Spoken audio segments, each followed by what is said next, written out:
I've always believed it's the small things that hold a marriage together. A gentle touch on the shoulder, his favorite mug waiting by the kettle, a kiss on the cheek when he walks through the door. But lately, those little gestures feel like whispers in an empty room.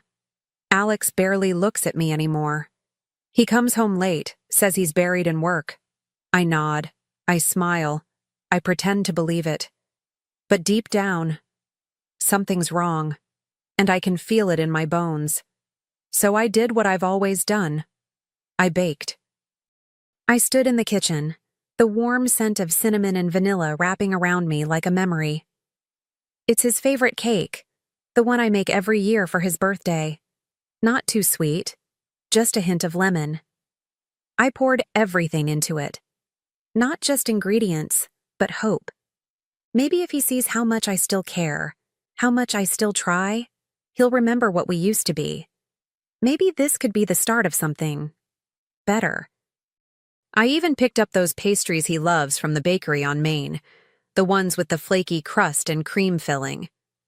I tucked them next to the cake, wrapped it all in a navy ribbon, and held it close as I walked to the car. My heart was pounding, not from fear, but from something softer. Hope, maybe. Or desperation. I just kept picturing the look on his face when he saw me at the door. Surprised, maybe even touched. That's what I wanted. A spark. A sign. Anything. The drive to Alex's office felt longer than usual. Maybe it was the way the sky had already started to dim, casting everything in that bluish glow that makes the world feel quieter, heavier. I glanced over at the box on the passenger seat at every stoplight, making sure it hadn't shifted. It felt silly, maybe, showing up unannounced like this.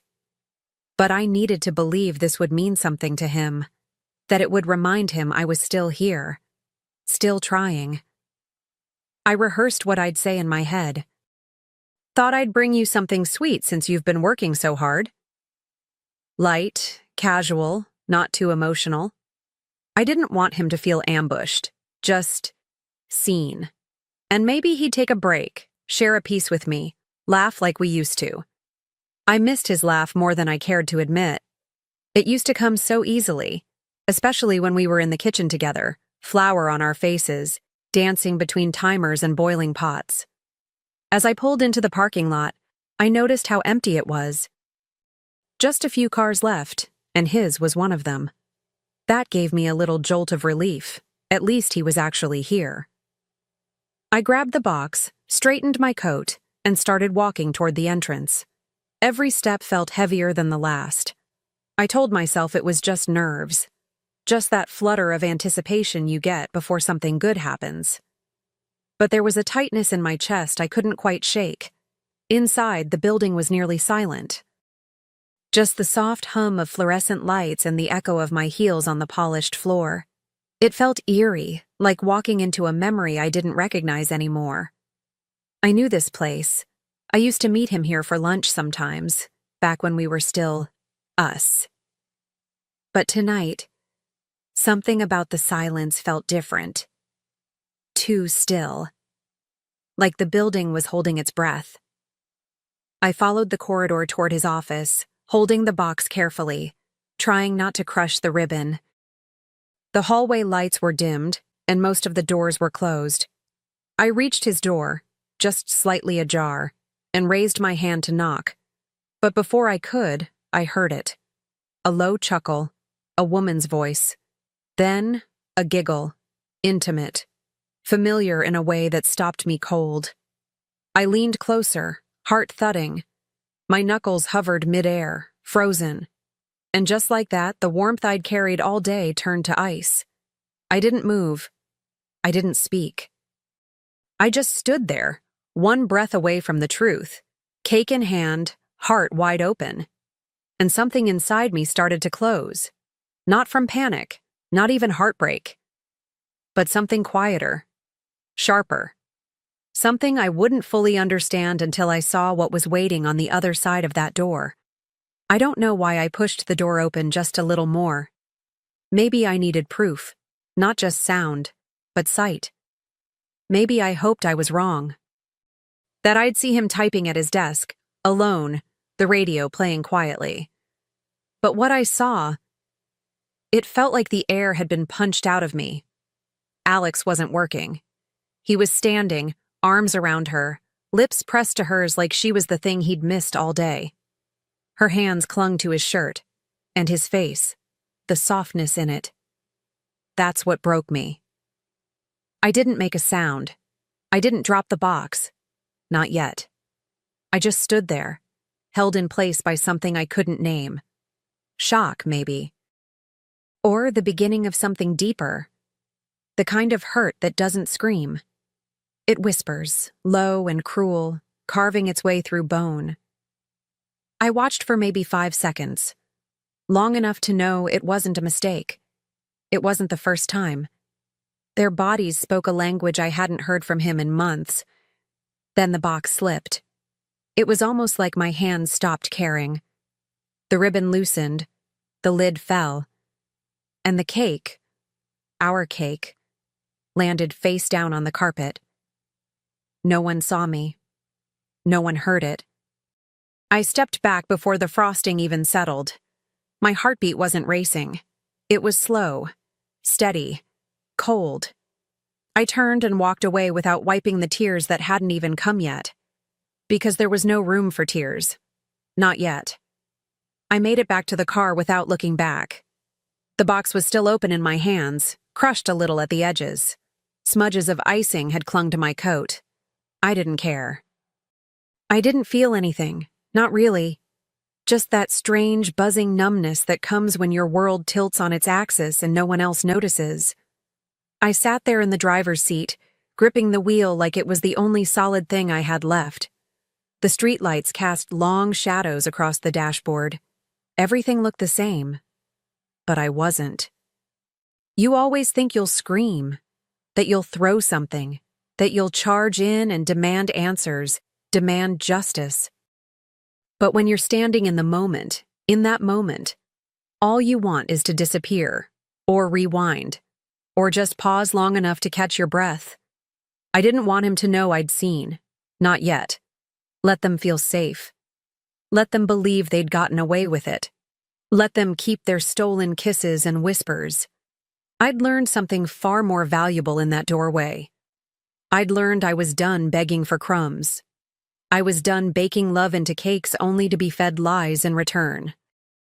And I was done being the woman who quietly swallows her own heartbreak to keep the peace. No. I wasn't going to explode. I wasn't going to fall apart. I was going to wait, quietly, calmly, and take back the power they thought I'd never have. Because revenge doesn't always arrive loud. Sometimes it walks out with frosting on its coat and a smile no one sees coming. That night, I didn't sleep. I lay in bed beside a man who smelled faintly of a perfume I didn't wear. He snored softly, like nothing had changed. Like he hadn't pressed his lips to another woman hours before. I stared at the ceiling, the moonlight slicing through the blinds, tracing quiet lines across our bedroom wall. My chest didn't rise in sobs. My pillow stayed dry. What settled inside me wasn't grief. It was something colder, more precise. I wasn't breaking. I was sharpening. I started to remember the small things. His password written on a sticky note inside his drawer. How his texts synced to the tablet in the living room, where he left his gym bag, the one he always took to late meetings. I wasn't looking for drama. I was looking for truth, because truth, once you have it, is power. And I knew if I waited, if I stayed calm, I could gather every piece. Not to plead, not to argue, but to build something he'd never see coming. He rolled over once, mumbled my name in his sleep. I didn't answer. I just stared at him, at the familiar curve of his shoulders, the soft crease between his brows. And for the first time in a long time, I didn't feel love. I felt distance, a vast, echoing distance between who we were and who we'd become. And in that silence, something inside me began to move. Not with fear, but with clarity. The next morning, I made him breakfast like nothing had changed. Eggs, toast, a little jam, his favorite. He kissed my cheek, told me he had a long day ahead, and left without looking twice. And I let him. I smiled. I even waved from the door. But the moment it shut behind him, I turned around and opened the drawer where he kept the spare keys. Then the tablet. His messages were all there, synced without a second thought, like he'd never imagined I'd look. The first text I read made my throat tighten, but I didn't cry. I took a screenshot, then another. Every "I miss you," every "can't wait to see you again," every time-stamped lie. My hands didn't shake. My breathing stayed steady. It was like my body had stepped into another version of me. Someone colder, smarter, quieter. The kind of woman who doesn't storm in screaming, but watches, collects, waits. Because some betrayals don't deserve rage. They deserve precision. I found GPS records next. He'd shared his location with me years ago for safety. I traced every late night back to a hotel 20 minutes away. Always the same one. Same pattern. And suddenly, everything lined up. The missed calls, the sudden errands, the barely worn gym clothes. I wasn't going to confront him. Not yet. That would give him time to twist it, to prepare. No. I wanted the full truth. And I wanted him to hand it to me without even realizing it. I started talking to Claire from HR. Casually, over coffee at that little spot across from the office. I didn't ask directly, just dropped a few hints. Alex has been so stressed lately, I said. All those late nights. And her expression shifted. Just slightly. That tight little smile women give each other when they know more than they're allowed to say. She didn't spill anything. She didn't have to. I saw it in her eyes. The pity, the knowing. And that was enough. I started taking notes, names, dates, times. I backed up everything. The texts, the GPS pings, even a voicemail he left her by accident instead of me. I didn't even recognize his voice in it. So soft. So sweet. A man I hadn't heard in months. A man who wasn't mine anymore. But I didn't let it pull me under. I let it harden me. Each detail was a brick in a wall I was building, one that would stand long after he crumbled. And then I called a lawyer, quietly, professionally. I didn't go in with anger, just questions. What were my rights? What would I keep? What would I lose? The answers came steady, clear, and strangely empowering. I started setting up a private account, moved some funds, got a line on a part-time bookkeeping job I could take from home. I wasn't planning to leave with nothing. No, I was planning to walk out with everything I still deserved, and with my dignity intact. The hardest part wasn't finding the truth. It was pretending I didn't know. Sitting across from him at dinner while he scrolled through his phone, smiling into his lap. Letting him kiss my forehead goodnight with lips that still tasted like betrayal. Every moment felt like theater, like I was cast in a role I never auditioned for. But I played it well. Too well, maybe. He never once looked at me with suspicion. He believed I was still the same woman. And in some ways, I was. But only on the surface. Inside, I was changing. I no longer clung to the idea of fixing us. I let go of the fantasy. And in its place, I built something stronger. Resolve. This wasn't about getting even. It was about standing up, about showing the world, and him, that I saw it all, felt it all, and still chose to carry myself with grace. I wouldn't scream in a parking lot or send angry texts at 2 a.m. That's not who I am. That's not who I ever was. But I would make sure the truth was seen, not just by him, by everyone who mattered, the colleagues who looked up to him, the boss who praised him, The friends who toasted our anniversaries without knowing what he was really toasting to. I wasn't going to bury what he did in the dark. I was going to bring it into the light. Carefully, deliberately. And when the moment came, I'd serve it cold. With a slice of cake, of course.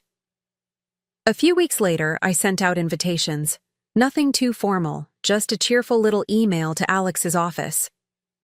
"Join us for a small appreciation luncheon," I wrote, "to celebrate all the hard work Alex and his team have been doing." I even included a smiling photo of him from a past vacation. People replied quickly, all polite and excited. The secretary even RSVP'd. I smiled when I saw her name. I knew she'd come. They both would. They thought they were safe. I spent the evening before the luncheon baking. A few cakes, some cookies, even his favorite lemon tart. Every swirl of frosting, every carefully piped word. It was all deliberate. Not out of bitterness, but clarity. I wasn't showing up with rage. I was showing up with poise. I chose a soft pink dress, the kind that says, "I'm at peace, even when you're carrying a secret heavy as stone." I practiced my speech in front of the mirror, short, sweet, sincere. When I arrived at the office with the desserts, everyone was smiling. A few people clapped when they saw me, saying how thoughtful I was.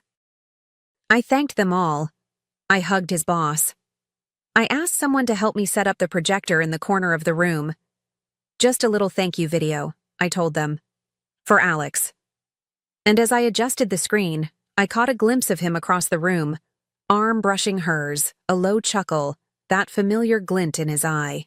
He never saw it coming. I waited until everyone had filled their plates, until the room buzzed with small talk and laughter. Alex stood beside me, smiling for photos, completely unaware.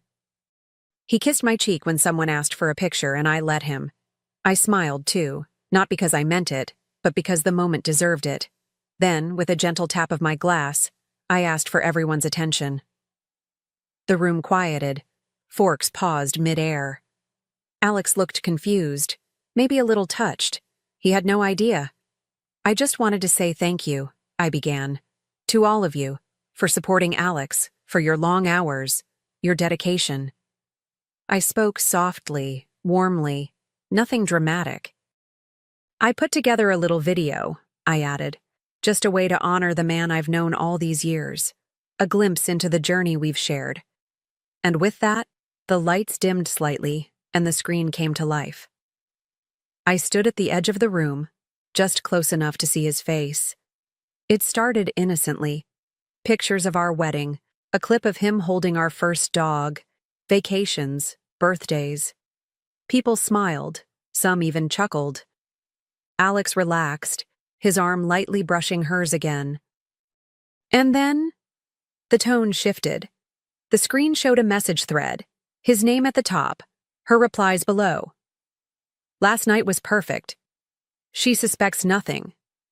Then GPS pins, the hotel name, room numbers, dates, and finally, a blurry but unmistakable image, him, her, locked in a kiss in the office doorway.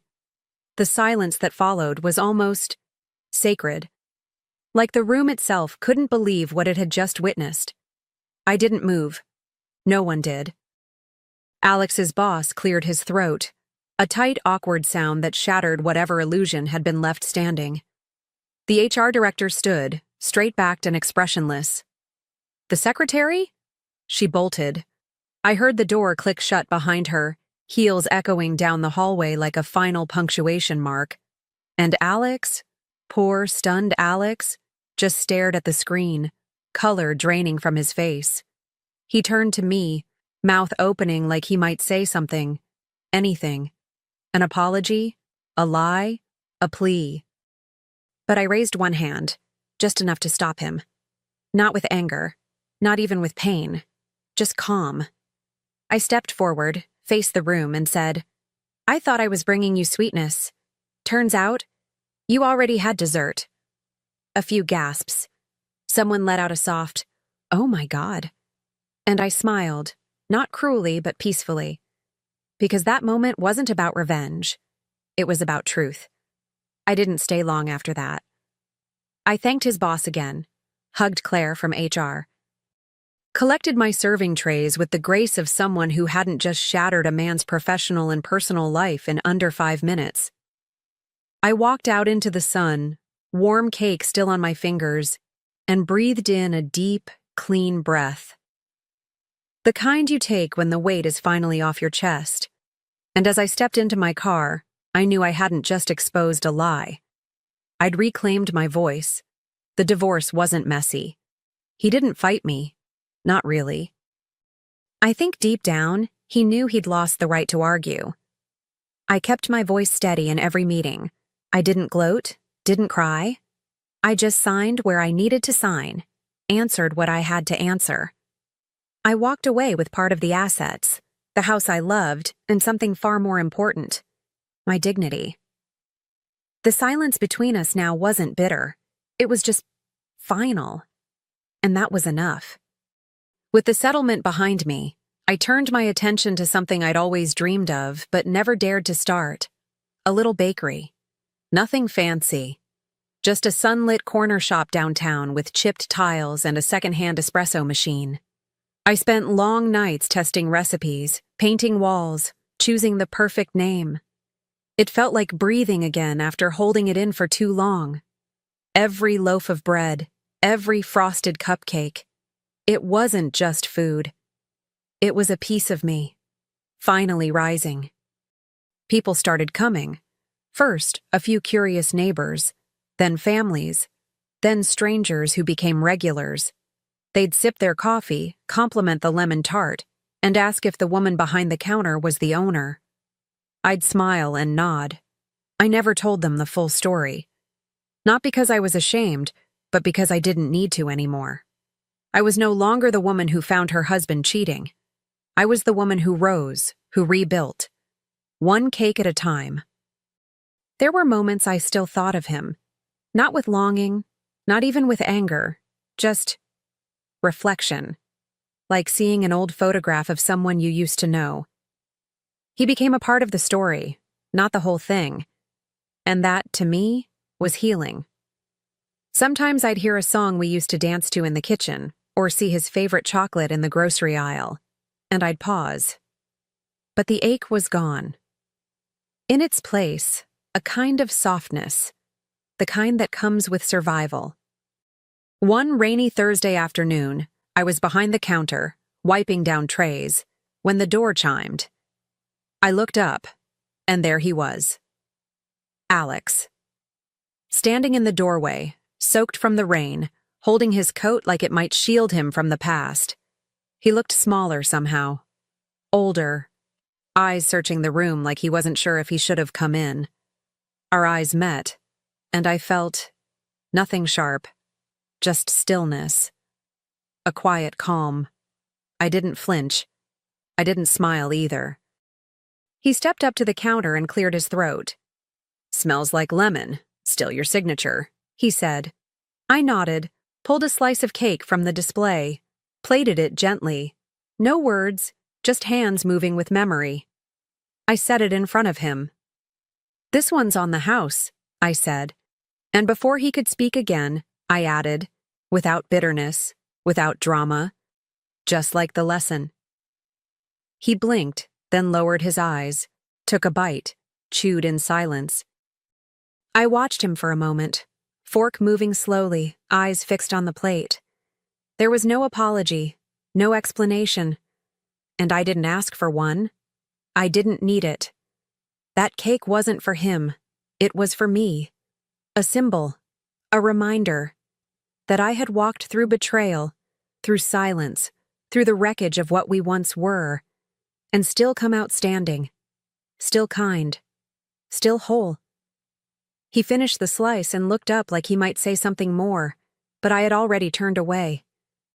I disappeared into the kitchen, the warm hum of the oven greeting me like an old friend. Behind me, the bell above the door chimed once more, and then he was gone. I didn't look back. I didn't need to. There were trays to fill, orders to prepare, and customers to greet. Life, my life, was moving forward, And for the first time in years, I wasn't chasing anything. I was choosing, creating, building something that belonged to me and only me. Some stories don't need to end with thunder. Sometimes they end in the quiet dignity of knowing who you are and who you'll never be again. I built a new life not in spite of what happened, but because of it. And every time I hand someone a slice of cake, I smile. Not because everything turned out perfectly, but because I did. And that, after everything, is the sweetest part. All day. My brother chuckled, raising his wine glass like he'd said something clever. My sister flipped her glossy hair over her shoulder and added with a smirk, "Not everyone can be the queen of the business world." Laughter rippled around the room. Even my mother let out a soft chuckle, though she tried to disguise it behind her napkin. My father, ever the enabler, clinked his glass with my sisters and said, "Some people were just born to succeed." I sat at the end of the dining table, alone in every sense of the word. The expensive chandelier above us flickered slightly, casting golden light over their smug faces. The family conference, a dinner my parents insisted we have every few months, always felt more like a performance than a reunion. This time, I was the designated punchline. They didn't know that my rent was current, that I'd paid off my student loans, or that I'd turned down help because I never wanted to owe them anything. All they saw was that I wasn't posting luxury vacations or business class flights on Instagram, and that was enough for them to judge me as less. In the past, I would have defended myself, maybe thrown in a quiet protest or a half-hearted joke to deflect. But not tonight. Tonight I smiled, and I stayed silent, because tonight something shifted. I wasn't just hurt, I was done. Done hoping for approval that was never coming. Done bending so I could fit into a family portrait that never had room for me. My silence wasn't weakness. It was clarity, a kind of calm I hadn't felt in years. They thought they had one, that their words had crushed me, but all they did was reveal how small they were and how little I owed them. As they poured more wine and laughed louder, I leaned back and watched like a quiet storm gathering behind glass. They had no idea that the girl they mocked was about to remind them who she really was, and what she actually owned. And it all started with silence. I didn't become quiet overnight. As I sat at that family table, the laughter fading into background noise, memories swirled like ghosts around me. They weren't loud, they were subtle, persistent. 100 tiny cuts that never fully healed. I was 10 when I first understood I was the other daughter. My sister, Lily, had just won some school contest, spelling bee, I think. Balloons, cake, a new dress. I came home with a handmade painting that got hung on the fridge for about 2 hours until Lily brought home her trophy. Then it was quietly taken down, never mentioned again. At 13, I got straight A's for the first time. My father glanced at the report card and muttered, "That's good, but Lily already did that last year." I nodded, pretending I wasn't hoping for a simple, "I'm proud of you." By 16, I'd stopped bringing things home at all. Art projects, writing competitions, volunteer hours. None of it mattered unless it sparkled the way Lily did. She was the golden one, the one they showed off at dinner parties and in Christmas letters. Meanwhile, I learned to be quiet, helpful, responsible. The nice one, which really just meant the one they didn't worry about, the one they could forget until something needed doing. Sacrifices became second nature. I gave up field trips when money was tight. Skipped prom so Lily could buy the designer dress she wanted. Took a job in college to cover books because Dad said we're already stretched with Lily's internship expenses.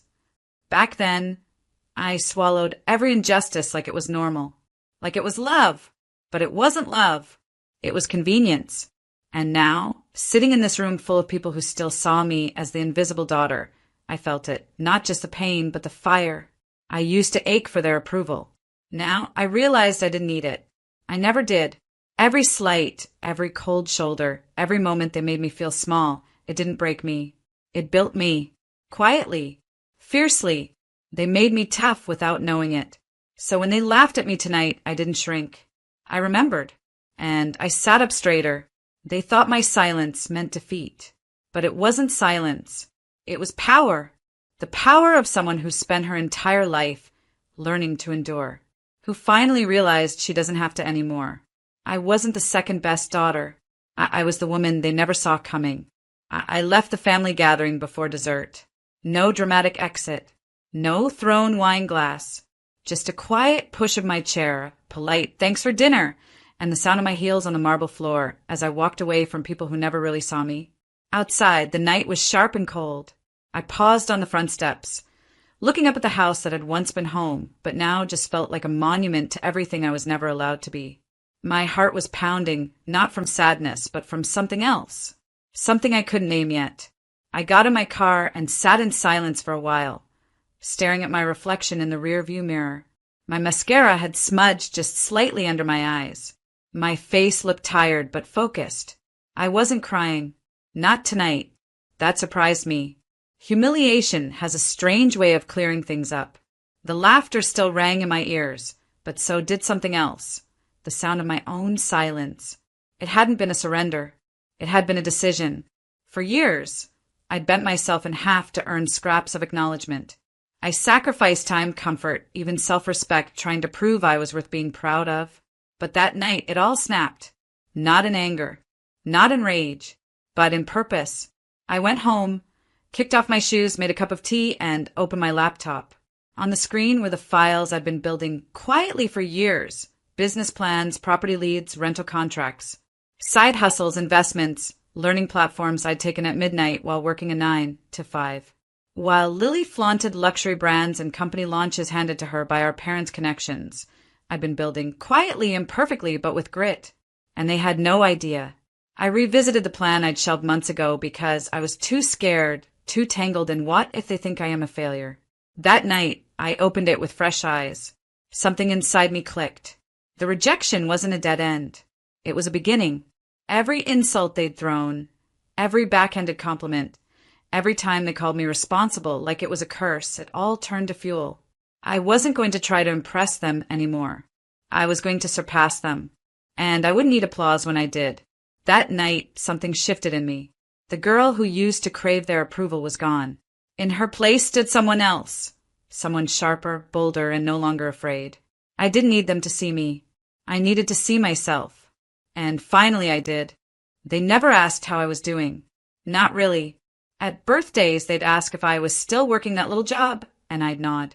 No one asked what it really took to pay my rent, keep my fridge stocked, and cover my student loans. No one asked how tired I was or how long I stayed up studying after working a double shift. They just assumed I was fine. I was always the independent one. Translation, not worth worrying about. What they didn't know was that behind the quiet nods and the fake smiles, I was building something. At 23, I was juggling 2 jobs. During the day, I was an assistant property manager, answering calls, fixing tenant issues, learning the gritty side of real estate from the ground up. At night, I served tables. I walked home with aching feet and reeking clothes, but a heavier tip night could mean groceries for the week, or more importantly, another $100 into my someday fund.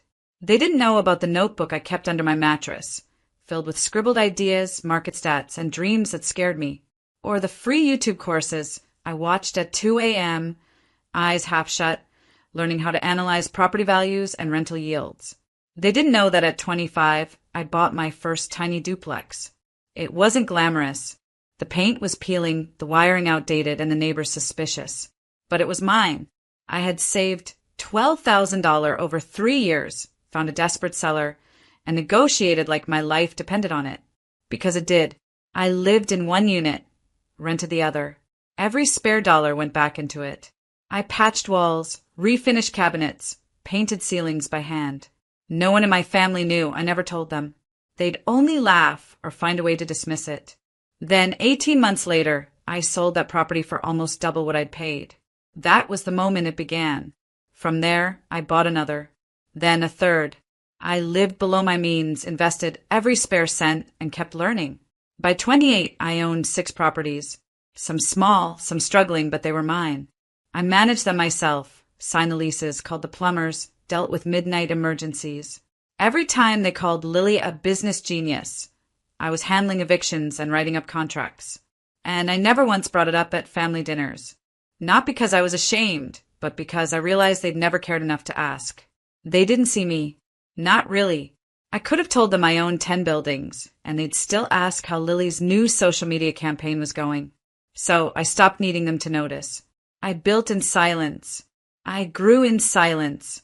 And one day, the empire they ignored would become the ground they stood on. They had no idea, but they would.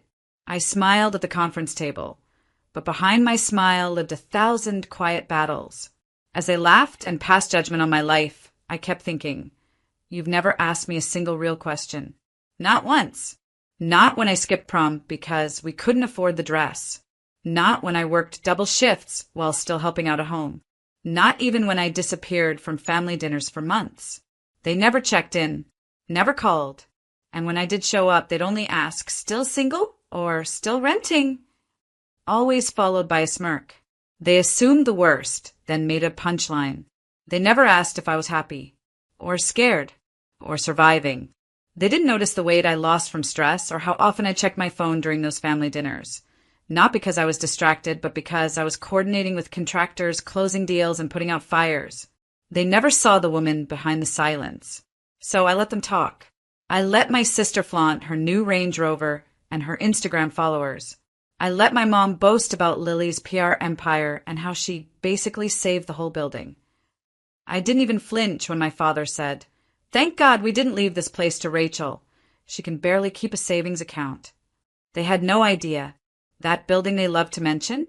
The one Lily took selfies in front of, boasting about renovation partnerships. That was mine. It had been mine for 8 months. I'd bought it through a silent LLC. My name didn't scream from any signs, but it whispered where it mattered most, on the title deed. And not just that building. 3 others in the same zip code bore my signature. Quietly, steadily, I'd built the ground they stood on. Literally. They loved the penthouse view. I paid for that elevator maintenance. The lobby chandelier they adored. I signed off on the invoice. The lease renewal they bragged about negotiating. It went through my property manager. The irony was poetic. They were so eager to dismiss me, yet lived in the comfort I'd created. And no, I didn't tell them. Not yet. I wasn't after applause. I didn't want their validation. I wanted peace. And owning that building gave me more peace than their compliments ever could. What they saw was a quiet, unmarried woman in thrifted clothes. What they didn't see was the title deed folded neatly in my purse. What they never asked about was the journey I took to become the woman sitting across from them, unbothered, unimpressed, and in control. I didn't need to yell or argue.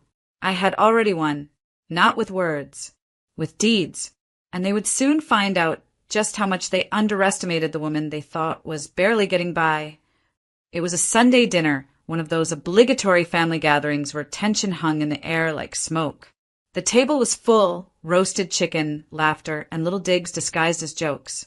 I was seated at the end, like always, quietly eating, nodding when spoken to, smiling just enough to pass unnoticed. Lily was in her usual spotlight. She had just flown in from Dubai. Business class, of course, she made sure to mention 3 times. Mom laughed a little too loudly. Dad asked her about the big deal she was working on, even though he hadn't said a word to me all evening. Then came the jab. Lily raised her wine glass and smirked. To success. Some of us just have the magic touch. Others, well, still renting and pinching pennies, I guess. Her eyes slid to me, full of syrupy venom. Laughter erupted. Even Dad chuckled. I didn't flinch. I didn't defend myself. I just set my fork down, wiped my mouth with the cloth napkin, and looked straight at Lily. Then I spoke, calm, measured, and almost bored. You should really be nicer to your landlord. The table quieted, confused. I tilted my head and added, I own the building you live in. It was like someone had cut the power to the whole room. No one spoke.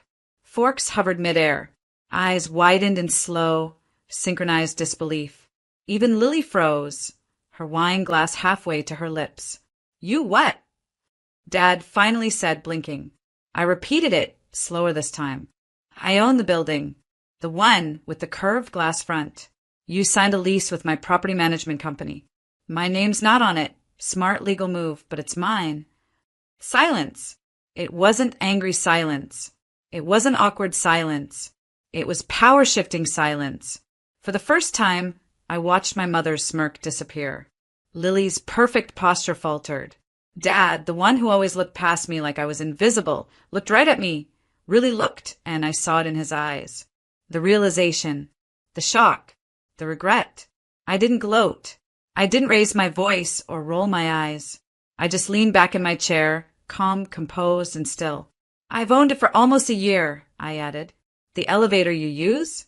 I pay for its maintenance. The gym you brag about on Instagram? I approve the renovation budget. The rent discount you negotiated with such pride. I smiled. I signed off on that. You're welcome. Still no one spoke. And it was in that moment, that perfect silence, I understood the power of quiet success. I didn't need them to clap or apologize. I had already won. I stood, picked up my purse and said, "Dinner was lovely. Enjoy the building." Then I walked out, not angry, not bitter, but victorious. They had laughed at me for years. But now, they were living under my roof. The phone didn't stop buzzing the next day. After that dinner, after I had said those words that had stunned the room, I knew the calls would come.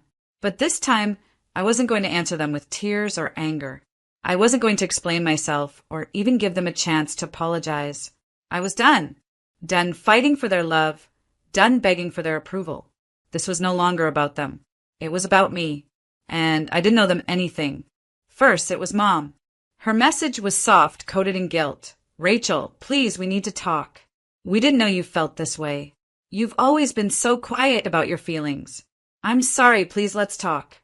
I read it, felt that familiar sting of sorrow, but I didn't feel a rush to answer. I didn't need her to apologize. I didn't need to hear her regret. I had spent my entire life chasing after love that always seemed conditional, always dependent on what I could give them. Not anymore. I stared at the phone, feeling the weight of her words press on me, but the silence that followed felt different now. Stronger, more certain. My heart no longer begged for their approval. It simply beat with the knowledge that I didn't have to answer them anymore. I hit ignore. Then came Dad. His message was blunt with an undertone of frustration. "We miss you, Rachel. We've been through too much for this. Can't we fix this? Please don't shut us out." The message stung, but only for a moment. He still didn't get it. Still, he saw me as someone he could fix, someone he could control with his words. I didn't answer him. I didn't owe them anything. I had already given them more than enough. I had been the daughter who never asked for anything in return, the one who would do anything to keep the peace, even if it meant losing pieces of myself. But that ended now. Lily called next. Her voice cracked with emotion. "Ratch, Mom and Dad are really upset. You're pushing us all away. Please just come home. Let's talk this through. You don't need to do this alone." I didn't respond to her either. I didn't need to do anything with them. I was fine. I was more than fine. The peace I had been craving, the one that had eluded me for so long, had finally settled in. I wasn't angry. I wasn't looking for revenge. I was done. I had worked too hard to get to this point, to let them drag me back into their chaos. It was quiet now. The phone still buzzed. They had no idea that I had already made my decision, that the distance I was putting between us wasn't a punishment. It was my way of protecting myself. My peace was mine to keep, not for them to take. The messages continued to come, one after the other. But I didn't read them. I didn't need to. I didn't owe them my time or my energy anymore. I was strong. I was proud. And I was calm. My silence was my power now. It wasn't to hurt them. It was to finally take control of my own life, my own boundaries. I had no regrets. No apologies. Just peace. A year had passed since that dinner, the one where I dropped the bomb that shook them all, the one where I had finally taken a stand. I hadn't looked back since. Everything had changed, and yet in some ways it hadn't. I was no longer the quiet, apologetic daughter who always felt the weight of everyone's expectations. I was me, just Rachel, and that was enough. I didn't need their applause. In fact, I hadn't even thought about their reactions for months. My life had evolved so much that their approval was no longer the measure by which I defined myself. Success didn't taste like revenge. It didn't taste like "I told you so," It tasted like freedom, like the satisfaction of building something for myself. I had built my own empire, slowly, quietly, without anyone cheering me on. I didn't need anyone to tell me I was doing well. I knew it. The investments I had made, those small, strategic moves in real estate that I once kept to myself, had paid off. The buildings I owned now weren't just assets. They were the foundation of my independence. They were proof of what I was capable of when I finally stopped waiting for permission to live life on my own terms. The quiet, unassuming growth of my wealth didn't even register with my family. They couldn't see it because I wasn't chasing after them anymore. I was chasing after something far greater, self-worth. And with every check that came in, with every deal I closed, I felt more connected to the woman I had become. I moved into a new apartment, one that was mine, decorated exactly how I wanted. It was small but full of light. I could breathe here, really breathe. No more pretending to be someone I wasn't. No more pushing down my needs just to keep the peace. It felt good to just be. One afternoon, as I sat in my living room sipping coffee, my phone buzzed with a notification. A property I had been watching had been sold. Another one of my investments had turned into a success. But the real success wasn't in the money. It was in the feeling of owning my own decisions, owning my life. And then a message came in. It was from Lily. The first message I had received from her in months. Ratch, I heard about the latest sale. Mom and Dad were talking. They're finally admitting they were wrong. I'm sorry. I should have been there for you. I don't expect anything, but can we try to talk soon? I paused for a moment. That familiar ache tugged at my chest, but it didn't overwhelm me like it used to. It was a recognition that I had healed. I wasn't angry with them anymore, but I wasn't desperate for their approval either. I didn't respond, not because I was cold or unforgiving, but because I had already won. I had built a life that was mine, and that was all I needed. The poetic justice, the moment when they realized that I had grown stronger without them, that was just a bonus. I had everything I wanted, not because I was chasing revenge or trying to prove something, but because I had finally found my own worth. And that was enough.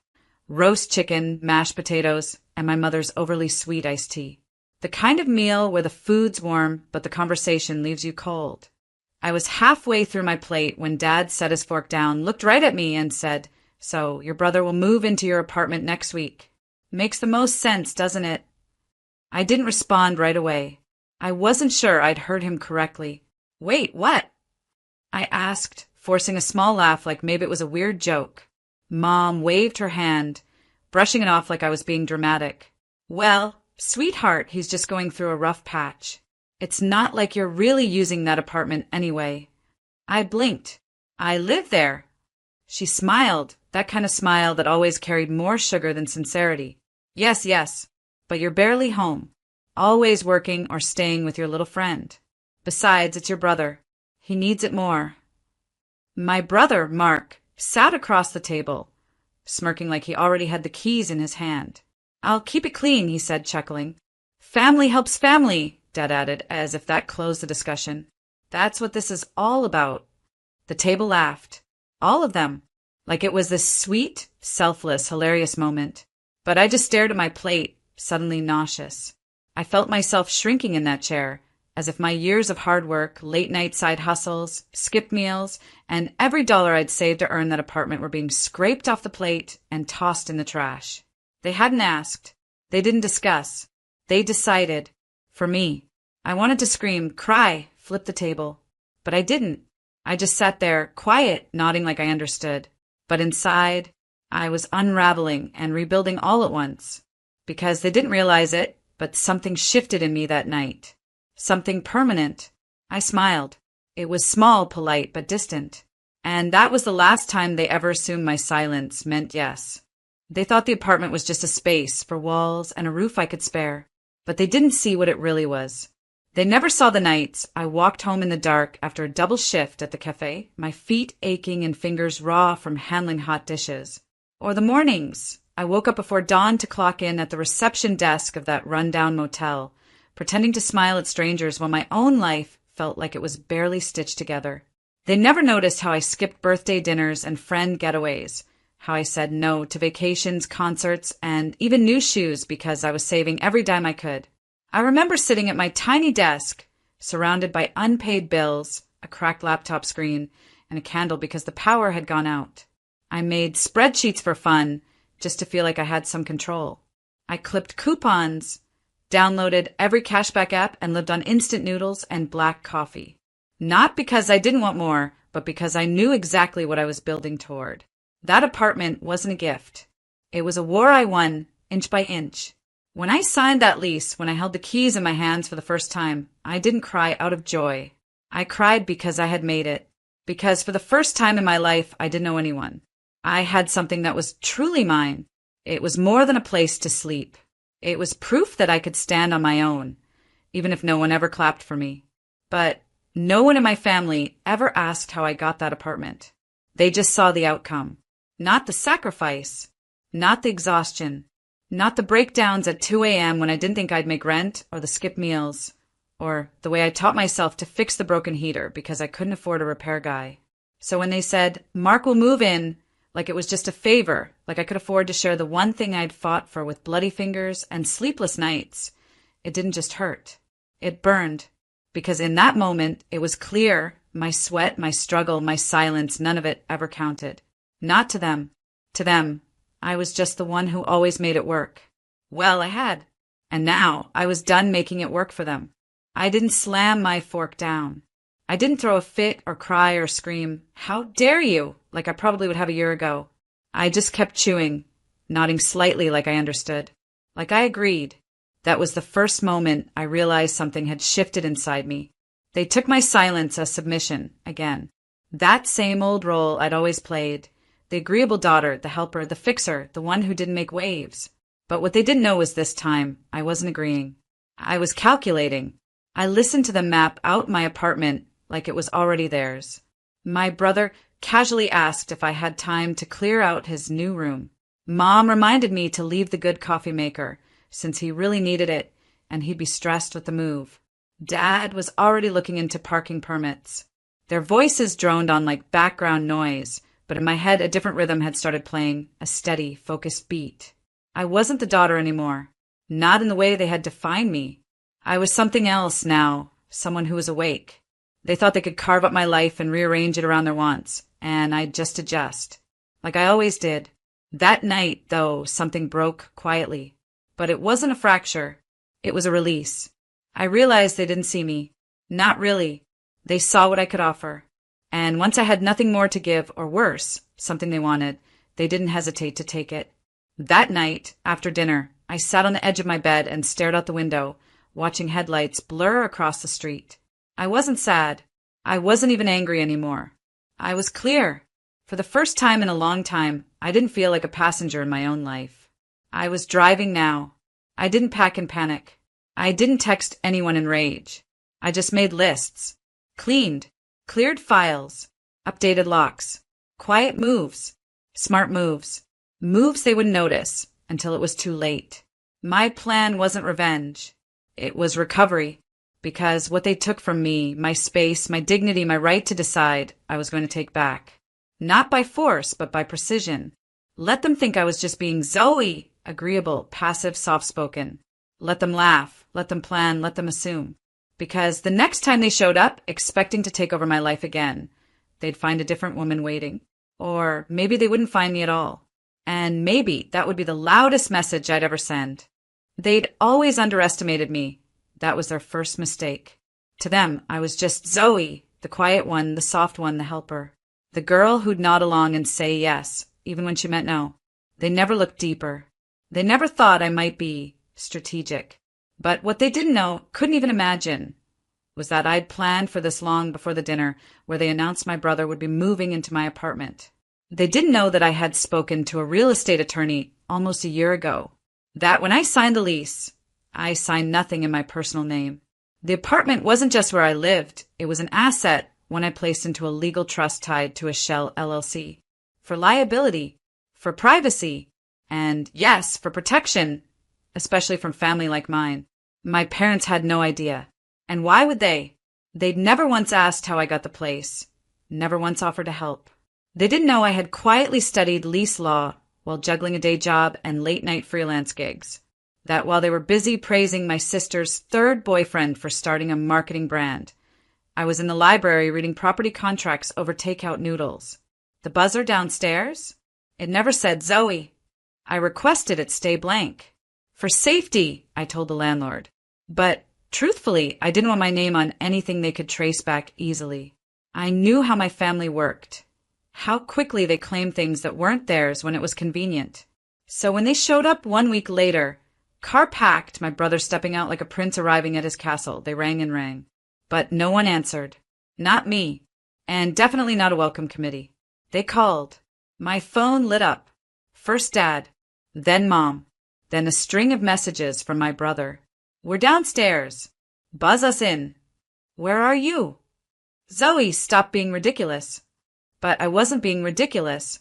I was being ready. And as they stood outside, pacing, growing restless, I calmly emailed my lawyer. I'd already drafted a statement, something professional, firm, and fully legal. It explained that the residence was under lease protection, not open for third-party occupancy, and any unauthorized attempts to enter would be treated as trespassing. It took exactly 11 minutes for them to get the email from his office. I imagined them huddled around their phones, reading that cold, perfect paragraph. I didn't respond to their calls. I didn't need to, because this wasn't just my home. It was my boundary, my proof, and my quiet power play. And while they laughed over dinner, thinking they could walk into my life and claim a throne that was never theirs, I had already locked the gates. Legally, permanently, and they never saw it coming. The car pulled up right at 9 a.m., just as I knew it would. They were always precise when it suited them, especially when it meant getting something for free. My parents stepped out first, chatting casually like they were going on a picnic. My brother slid out of the back seat, sunglasses on, phone in hand, and not a single bag of his own in sight. The trunk popped open, revealing 3 overstuffed suitcases, a flat-screen TV, and what looked like his old gaming chair crammed diagonally across the back seat. They'd brought it all, as if the move was already a done deal. I watched from the apartment across the street, the one I'd temporarily rented just for today. I sipped my coffee, calm and still, while they approached the building that, unbeknownst to them, no longer had anything to do with me. 3 days earlier, I'd terminated my lease through my LLC and sold the contract rights to a quiet, no-nonsense woman named Ms. Patel. She paid 6 months up front. All legal, all clean. The building manager, Mr. Caldwell, processed the paperwork personally. He even thanked me for being one of the rare tenants who left things better than they found them. So when my parents and brother reached the front door and found it locked, they looked confused for about 10 seconds. That's when Ms. Patel opened the door, her expression unreadable. My mother stepped forward with a big smile. "Oh, hi. We're just here to move in. This is our daughter's place." Ms. Patel blinked. "No, this is my apartment, and I don't know who you are." My brother scoffed. "Can you just move? We're on a schedule." Before she could respond, Mr. Caldwell appeared from the lobby, clipboard in hand, eyebrows raised at the scene forming on the steps. "Is there a problem?" he asked evenly. "Yes, my father jumped in. My son is moving into this unit. Our daughter, Zoe, she lives here. She said it was fine." Mr. Caldwell flipped through his papers. "Zoe? She no longer lives here. Lease was legally transferred last week. This is Ms. Patel's unit now." The silence that followed was beautiful. I imagined it like a long-held breath no one wanted to admit they were holding. My mother's smile twitched. There must be some mistake. She didn't say anything. "No mistake," Caldwell said. "It's all been handled." Ms. Patel stepped back inside, shutting the door firmly. Caldwell gave a polite nod and followed. And just like that, they were left on the steps, surrounded by suitcases full of entitlement and nowhere to put them. They called me, of course, over and over. I didn't answer, because this wasn't my moving day. It was theirs, the day they had to move their expectations, their assumptions, and their illusions of control. I watched them from across the street, still sipping, still silent, while their perfect plan unraveled in front of a door that no longer opened for them. By noon, my phone looked like it had caught fire. The first call came from my brother. I let it ring, then another, and another. for missed calls in the span of 5 minutes. Then my mother. Then my father. The notifications piled up, text messages, voicemails, a few from my brother's girlfriend, and even one cryptic message from my aunt asking if everything was okay. Everything was perfect. I scrolled through the messages slowly, like flipping pages in a novel I already knew the ending to. My brother's texts came in all caps. Are you kidding me right now? You said I could move in. This is a joke, right? Answer your phone, Zoe. I hadn't said anything of the sort. I had listened, nodded, never agreed. But entitlement doesn't hear silence. It interprets it as permission. Then came the guilt parade, straight from my mother's phone. Zoe, sweetheart, this isn't like you. Your brother needs this apartment. Just talk to us. We're family. Family sacrifices. That last one made me pause. Family sacrifices. Funny how that always seemed to mean me giving something up. My space. My peace. My money. My time. Never them. Then my dad's voicemail landed, long, loud, and furious. His voice crackled with that particular tone he saved for when he didn't get his way. I don't know what game you're playing, Zoe, but this stunt you pulled today, it's selfish. It's shameful. We raised you better than this. Your brother is outside with nowhere to go, and you're watching it happen? You've crossed the line. He hung up without saying goodbye. I stared at my phone for a long time after that. Not because I was hurt, not anymore. I'd already mourned the kind of family I'd never have. What I felt now wasn't sadness. It was clarity, a sense of finally having drawn a line they couldn't step over. I turned off the sound. I let the vibrations hum against the table until they stopped. Then I put my phone down and picked up my book instead. They kept calling. 23 missed calls by sunset. But I didn't reply because I wasn't angry. I wasn't emotional. I wasn't being dramatic or vengeful. I was just done. Done being the fallback plan. Done being the silent yes. Done pretending like their choices didn't break something every time they made them. They expected me to fold, to apologize, to make things easy again. But I didn't, because for the first time in my life, the one thing they thought I'd never do, I did without a word. I chose myself. It would have been easy for them to call it petty, or cold, maybe even cruel. And honestly, I wouldn't have blamed them, not at first. After all, from their perspective, I blindsided them. I let them pack the car, let them believe what they wanted to believe, let them walk right into a door that no longer belonged to me. I gave them silence where they expected obedience. I let their plan collapse without raising my voice once. But what they'll never understand, and what I no longer need them to, is that this wasn't an act of revenge. This was survival. For years, I twisted myself into versions of the daughter they preferred, the agreeable one, the helper, the one who always made room even when it meant shrinking myself. I let my brother have the last slice, the last say, the last bit of favor because I thought maybe, just maybe, if I was good enough, quiet enough, useful enough, they'd see me. But when the conversation at dinner turned from casual to controlling, when they announced, not asked, that my apartment was no longer mine, I saw it for what it truly was. Not love, not family, just assumption. They assumed I'd make space because I always had. They assumed I'd smile and sacrifice because that's the version of me they'd groomed into place. The one that didn't argue, didn't draw lines, didn't say no. But that girl doesn't live here anymore. The one who replaced her doesn't make decisions out of spite. She doesn't burn bridges for drama. She sets them down gently and walks away because she's learned that peace is too expensive to lease out to people who treat it like it's theirs by default. I didn't change the lease to punish them. I did it because I was finally strong enough to do what was best for me without needing their permission. I needed to reclaim something they had taken for granted far too long. My autonomy. When I look around now in this quiet space that's mine and mine alone, I don't feel guilt. I don't feel bitterness. I feel light. Lighter than I've felt in years. I think of all the times I said yes when I wanted to say no. All the nights I sacrificed sleep and comfort to accommodate their messes. The money lent, the patience extended, the boundaries trampled. And I realized if I had let them move in, it wouldn't have just been my apartment they took. It would have been me. Again. So I did the only thing I could to stop the cycle. I didn't lash out. I didn't scream. I didn't try to convince them. I chose me. And that's not spite. That's healing. That's growing up enough to know the difference between being kind and being used, between peacekeeping and self-destruction, between family and emotional survival. And for the first time, I didn't just survive them. I outgrew them. A year later, and I've never felt more me. It's strange, how much you can change in such a short time. A year ago, I was the quiet one, the one who never raised her voice or her expectations.